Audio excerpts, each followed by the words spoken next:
नमस्कार, एक बार फिर से आपका स्वागत है एक नए वीडियो में। आज के इस वीडियो में हम लोग ट्रेन मैनेजर जॉब प्रोफाइल यानी जिसको हिंदी में गाड़ी प्रबंधक के नाम से जाना जाता है और इसे पूर्व में गार्ड के नाम से जाना जाता था यानी रेलवे गार्ड के नाम से। आप भी कभी ना कभी जो है रेलवे गार्ड को अवश्य देखे होंगे, जो ट्रेन का लास्ट बोगी होता है या कोचिंग गाड़ी हो या गुड्स ट्रेन हो, उसके जो लास्ट बोगी होता है उसमें ट्रेन मैनेजर का एक स्पेशल बोगी दिया जाता है जिसमें सफेद ड्रेस पहन के ट्रेन मैनेजर अपना ड्यूटी का निर्वहन करते हैं। ट्रेन मैनेजर का जो पद है वह रेलवे में एक वैल्यूएबल पद होता है, यह एक अच्छा पद होता है। रेलवे की तैयारी करने वाले सभी एनटीपीसी कैंडिडेटों का यह सपना होता है कि मेरा सिलेक्शन जो है ट्रेन मैनेजर के पद पे हो। इसका सबसे महत्वपूर्ण रीजन जो है यह है कि ट्रेन मैनेजर का ड्यूटी और जो सैलरी होता है वो स्मार्ट ड्यूटी और स्मार्ट सैलरी होता है। अन्य कर्मचारियों की अपेक्षा ट्रेन मैनेजर का जो सैलरी होता है वो काफी ज्यादा होता है। तो आज के इस वीडियो में हम लोग ट्रेन मैनेजर का ड्यूटी नेचर यानी कि उनका कार्य क्या होता है, उसके बाद हम लोग समझेंगे कि उनका ड्यूटी टाइम, ड्यूटी आवर्स कितने घंटे की होती है, सैलरी उनकी वेतन कितनी बनती है। सबसे महत्वपूर्ण चीज सैलरी होती है कि एक नॉन रनिंग कर्मचारियों के अपेक्षा एक ट्रेन मैनेजर का जो सैलरी होता है उसमें काफी अंतर हो जाता है। तो सैलरी के बारे में हम लोग पूरी जानकारी प्राप्त करेंगे, आखिर क्या रीजन है कि नॉन रनिंग कर्मचारियों की अपेक्षा जो है इनका सैलरी उतने अंतर में यानी अधिक आता है। तो पूरी जानकारी इस वीडियो में हम लोग जानेंगे। उसके बाद हम लोग समझेंगे साइनिंग ऑन और साइनिंग ऑफ क्या होता है, उसके बाद रनिंग रूम क्या होता है। तो वीडियो को शुरू से लेकर अंत तक जरूर देखेंगे और वीडियो अगर पसंद आए तो प्लीज चैनल को सब्सक्राइब और वीडियो को लाइक जरूर करेंगे, क्योंकि यह मेरा एनटीपीसी की जो वैकेंसी आई है अंडर ग्रेजुएट और ग्रेजुएट उसके जितने भी पद हैं ये उस पद के बारे में हम लोग एनालिसिस करेंगे। तो ये एनालिसिस के माध्यम से यह पहला वीडियो है ट्रेन मैनेजर का। इसके बारे में हम लोग सारा, जैसे स्टेशन मास्टर हो गया, टीसी हो गया, सीसी हो गया, तो सभी के बारे में बारी बारी से अलग अलग वीडियो के माध्यम से जानेंगे। तो अगर आप भी एक एनटीपीसी की फॉर्म अप्लाई कर रहे हैं तो आप मेरे चैनल को सब्सक्राइब कर लीजिए, क्योंकि इस चैनल के माध्यम से मैं रेलवे में जो भी अपडेट रहता हूँ उस अपडेट को आप लोगों के बीच में शेयर करता हूँ। सबसे पहले हम लोग समझेंगे ट्रेन मैनेजर। मैं आपको बता दूं कि ट्रेन मैनेजर का जो पद है यह काफी पूर्व से चलते आ रहा है। जब अंग्रेज हमारे देश में शासन करते थे उस समय ट्रेन मैनेजर के पद पे यानी गार्ड के पद पे जो अंग्रेज होते थे वह ड्यूटी करना पसंद करते थे। तो इससे आप समझ गए होंगे कि जो ट्रेन मैनेजर का पद है वह काफी वैल्यूएबल है। इनका मुख्य ड्यूटी क्या होता है ट्रेन मैनेजर का, इसके बारे में मैं आपको बता दूं। इनकी ड्यूटी जो होती है मुख्य रूप से जो गाड़ी होता है उसको सुरक्षित और समय के साथ जो है उनके डेस्टिनेशन स्टेशन पे पहुंचा देना, यानी कि जो टाइम टेबल का मैनेज करना रहता है वो एक गार्ड के ड्यूटी में आता है। उस गार्ड जो होते हैं उस गाड़ी के पूरे टाइम टेबल को मैनेज करते हैं।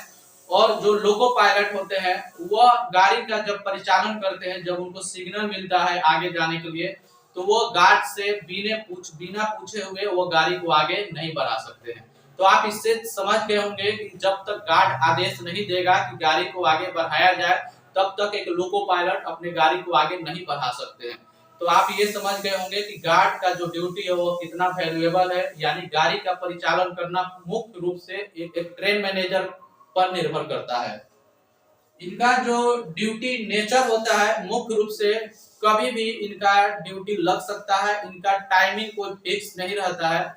यानी कि इनको हेड क्वार्टर जो इनका मुख्यालय होता है इनको 16 घंटा का रेस्ट दिया जाता है, मिनिमम 16 घंटा।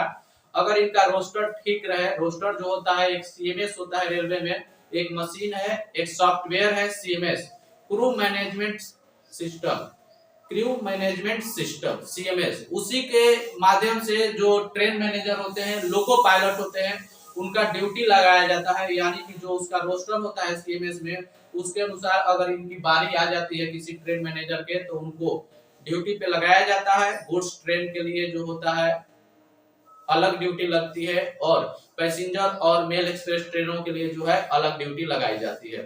तो इनका ड्यूटी अगर सपोज कीजिए कि 10 बजे दिन में लगा तो 10 बजे दिन से मिनिमम 9 घंटा जो है माइंड को बना के चला जाता है। यानी इनका ड्यूटी टाइम जो है मिनिमम 9 घंटे की होती है। और अगले अपने हेडक्वार्टर से अगर ये गाड़ी लेके चलते हैं तो रनिंग रूम होती है, जो मैं यहाँ लिखा हूँ। रनिंग रूम क्या होता है, ये एक रनिंग रूम बनाया गया है रेलवे के द्वारा। उसमें ट्रेन मैनेजर और जो लोको पायलट होते हैं उनकी विश्राम की जगह होती है।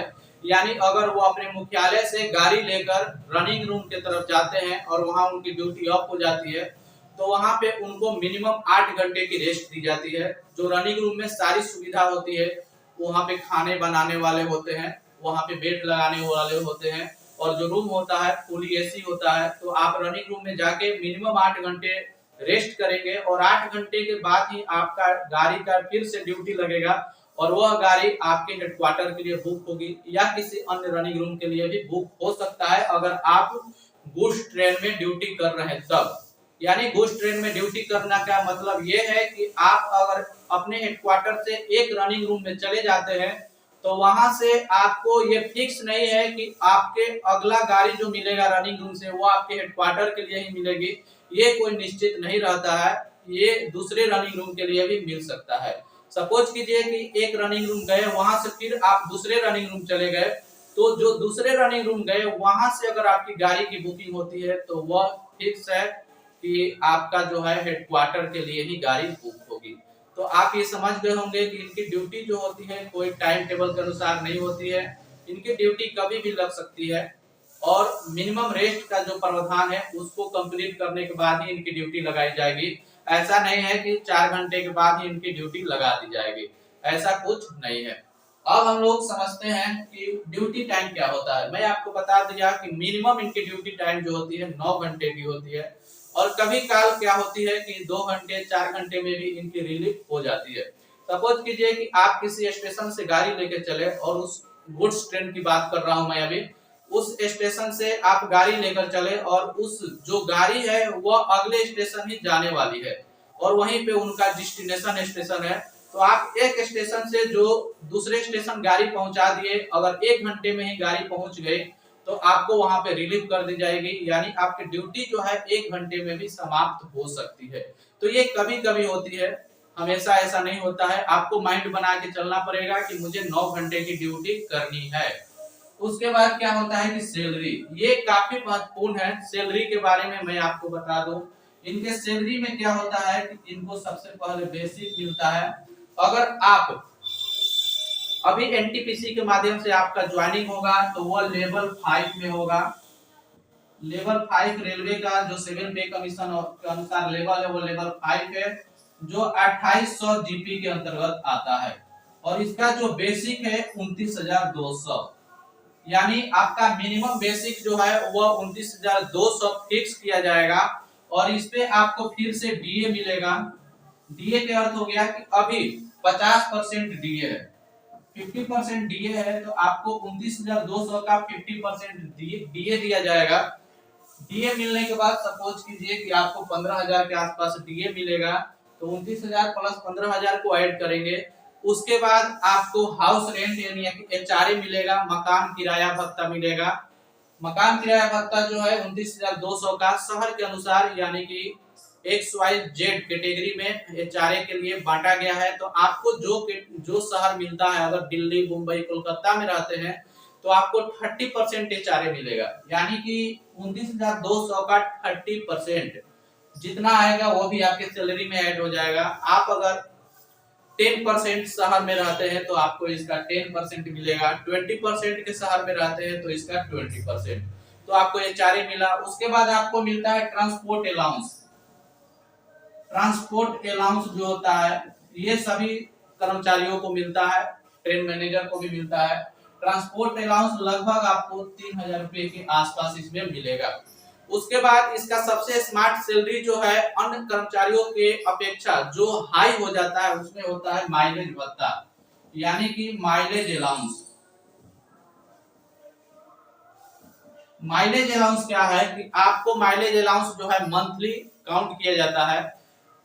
ट्रेन मैनेजर की ड्यूटी एक रनिंग ड्यूटी है, यानी कि अपने मुख्यालय से अगर वो गाड़ी लेके चलते हैं, किसी दूसरे रनिंग रूम के लिए जाते हैं और उस रनिंग रूम का जो दूरी है उनके मुख्यालय से अगर 50 किलोमीटर है, यानी कि एक दिन उनकी ड्यूटी 50 किलोमीटर की होती है, तो भी इनका जो माइलेज मिलेगा वो 120 किलोमीटर मिलेगा। एक बार फिर मैं आपको बताता हूँ कि अगर एक ट्रेन मैनेजर अपनी ड्यूटी की शुरुआत अपने हेडक्वार्टर से करते हैं, यानी कि इनका हेडक्वार्टर ए हो गया और बी रनिंग रूम के लिए जाते हैं या स्टेशन के लिए जाते हैं, और इसके बीच की दूरी यदि 50 किलोमीटर है, यानी एक्चुअल दूरी जो है ये 50 किलोमीटर कवर करते हैं, फिर भी इनको 150 किलोमीटर के बदले 120 किलो माइलेज भत्ता मिलेगा। यानी ट्रेन मैनेजर या लोको पायलट के जो माइलेज मिलता है एक दिन का, वो मिनिमम 120 किलोमीटर मिलेगा। आप मेरी बात समझ गए होंगे। अगर आप 10 किलोमीटर भी ड्यूटी करते हैं फिर भी आपको 120 किलोमीटर मिलेगा। अब 120 किलोमीटर और अभी जो गुड्स ट्रेन का माइलेज है वो 1 किलोमीटर का 4.75 रुपीस है, यानी कि 4 रुपया 75 पैसा पर किलोमीटर मिलता है। 4 रुपया 75 पैसा पर किलोमीटर। इस तरह से आप 120 किलो का निकाल सकते हैं, यानी कि 100 किलोमीटर चलते हैं तो 4 रुपया यानी 475 रुपया होता है। 20 किलोमीटर का आप आसानी से निकाल सकते हैं, यानी कि सपोज कीजिए लगभग आपको 120 किलोमीटर का 600 रुपया मिलेगा। तो आपको पर डे के हिसाब से 600 रुपया हो गया। ये आपको अलग से दिया जाता है, ये आपको सैलरी में इंक्लूड होता है। तो एक दिन में आप 120 किलोमीटर चले। सपोज कीजिए कि आप जिस महीने का सैलरी बन रहा है उस महीने में अगर आपका मिनिमम 4000 किलोमीटर चल देते हैं, तो ये आपका लगभग 20,000 रुपये के आसपास हो जाता है। तो आपके सैलरी में ये 20 रुपया अलग से ऐड होता है। तो आप समझ गए होंगे कि ट्रेन मैनेजर का जो सैलरी होता है इस माइलेज भत्ता के कारण जो होता है अन्य कर्मचारियों की अपेक्षा ज्यादा हो जाता है। उसके बाद आपको मिलता है नाइट अलाउंस, जो रात्रि भत्ता होता है। रात्रि भत्ता जो होता है वो यूनिट के अनुसार मिलता है। अगर आप रात में 10 बजे रात से लेकर सुबह 6 बजे दिन तक ड्यूटी करते हैं, यानी पूरे 8 घंटा ड्यूटी करते हैं, तो आपको जो है 8 घंटे का नाइट भत्ता मिलेगा, यानी रात्रि भत्ता। तो आप अगर एवरेज निकालेंगे तो एक महीना में लगभग रात्रि भत्ता जो होता है यह भी 3,000 रुपया हो जाता है। तो 3,000 रुपये ये हो गया। 20,000 रुपया आपको माइलेज भत्ता हो गया। उसके बाद हो गया आपको ट्रांसपोर्ट अलाउंस जो होता है 3,000 होता है। 15,000 रुपया आपका हो गया डीए यानी महंगाई भत्ता। 29,200 हो गया बेसिक। ईयरली आपको ड्रेस अलाउंस भी मिलेगा जो एक साल में 10,000 रुपया मिलता है। उसके बाद आप अगर आपको मिनिमम रेस्ट फिक्स किया गया है 16 घंटा। आपको हेडक्वार्टर में अगर आप 16 घंटा ड्यूटी करते हैं, सॉरी आप अगर हेडक्वार्टर में आते हैं तो आपको कम से कम 16 घंटे की रेस्ट दी जाएगी। आपका अगर 16 घंटा रेस्ट कंप्लीट नहीं होता है जब तक आपकी ड्यूटी नहीं लगाई जाएगी। सपोज कीजिए कि ड्यूटी लगवाना अनिवार्य है, यानी कोई ट्रेन मैनेजर उपस्थित नहीं है रोस्टर में, आपको अगर 16 घंटा से पहले बुला लिया जाता है। सपोज कीजिए कि आप अगर अपना रेस्ट 14 घंटा कंप्लीट किए और आपको 14 घंटे पे ड्यूटी लगा दी जाती है, यानी 2 घंटे पहले आपको ड्यूटी के लिए बुला लिया जाता है। तो आप जो 2 घंटे पहले आए उस 2 घंटे का अलग से उसके बदले में आपको भत्ता दिया जाता है, यानी रुपया दिया जाता है, जो पर घंटे लगभग 300 से 400 रुपया होता है। यानी आप 2 घंटे पहले आए तो आपको कम से कम 800 रुपये उस दिन का बनेगा। तो अगर आप सोच लीजिए कि एक महीने में अगर आप 10 घंटे भी पहले ड्यूटी कर लेते हैं तो लगभग आपको 8,000 रुपया उस महीने का बन जाएगा। तो ये सभी जगह नहीं होता है। जहां पे गुड्स ट्रेन का अधिक परिचालन होता है वहीं पे ये बीओआर बोलते हैं इसको, जो है बीओआर यानी breach of rest. Breach of rest यानी कि जो आपका रेस्ट था उससे पहले बुला लिया गया, यानी कि आपका रेस्ट को खत्म कर दिया गया और आपको ड्यूटी लगा दिया गया। तो ये सारी चीजों के लेके जो है एक ट्रेन मैनेजर का जो अलाउंस होता है वह अन्य कर्मचारी, यहाँ तक कि स्टेशन मास्टर का जो मिनिमम बेसिक फिक्स होगा वह 35,400 होगा।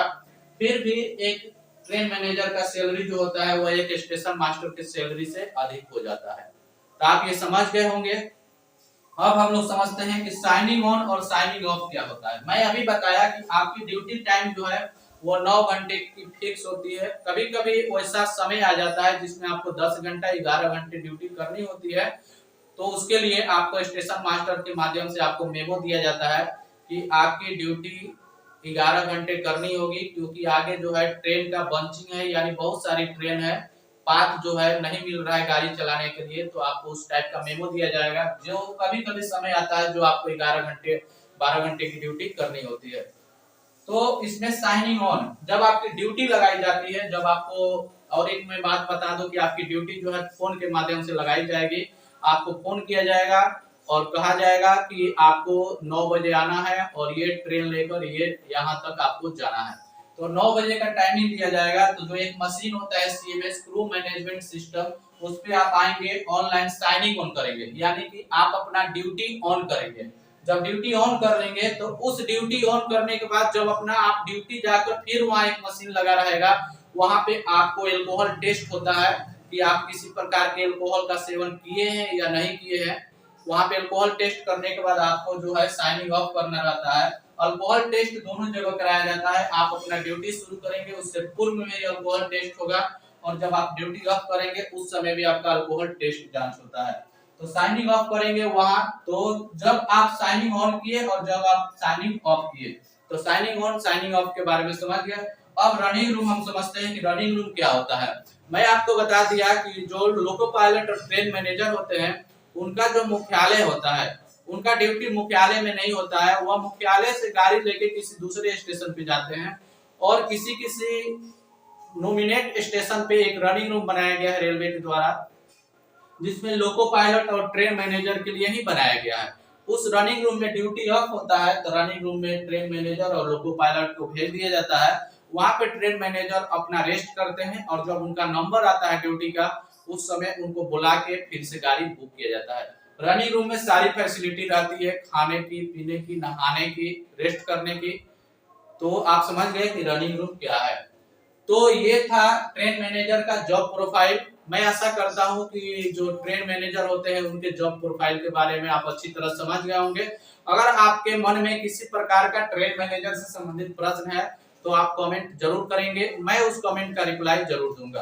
तो इसी तरह से हम लोग अगले सीरीज में है जो स्टेशन मास्टर के जॉब प्रोफाइल के बारे में बात करेंगे, और एनटीपीसी में जितने भी पद है सभी के पद के बारे में बारी बारी से एनालिसिस करेंगे। तो आप अगर अभी तक मेरे चैनल को सब्सक्राइब नहीं किए हैं तो प्लीज चैनल को सब्सक्राइब कर लीजिए और वीडियो को लाइक कीजिए। तो मिलते हैं ऐसे ही एक अगले वीडियो में, जब तक के लिए धन्यवाद, जय हिंद।